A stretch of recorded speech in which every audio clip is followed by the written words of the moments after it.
বাংলায় খানিক স্বস্তির খবর। অবশেষে বাংলা থেকে বিদায় নিল নিম্নচাপ। আবহাওয়া দপ্তরের পূর্বাভাস অনুযায়ী এই নিম্নচাপটি এখন ছত্তিশগড় পেরিয়ে মধ্যপ্রদেশের দিকে অগ্রসর হবে। এই সাময়িক রোদ্দুর আর ঝকঝকে নীল আকাশ দেখে মাঝে মাঝে মনটা নেচে উঠলেও তা নিয়ে বেশি খুশি হওয়ার মতো কিছুই নেই, এমনটাই জানাচ্ছে মৌসম ভবন।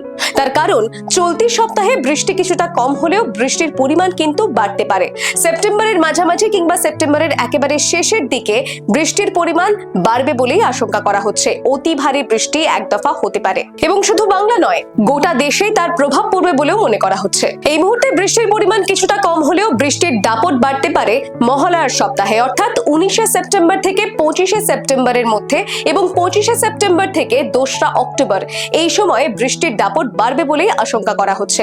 এবং এই কারণেই কুমোরটুলির মৃৎশিল্পীদের মধ্যে কিন্তু চিন্তার ভাঁজ লক্ষ্য করা যাচ্ছে এবং সেই সঙ্গে চিন্তার ভাঁজ পড়েছে প্রত্যেকটি বাঙালির কপালেও। কারণ যে পরিমাণ বৃষ্টি এই মৌসুমে দেখা গেছে তা যদি পুজোর সময় হয় তাহলে বাঙালির সমস্ত পুজোর প্ল্যানিং কিন্তু জলে। এক্ষেত্রে বঙ্গের দুই প্রান্তের কোন অংশ বেশি ক্ষতিগ্রস্ত হবে তা আগামী দিনেই বোঝা যাবে। Bureau report, the world news.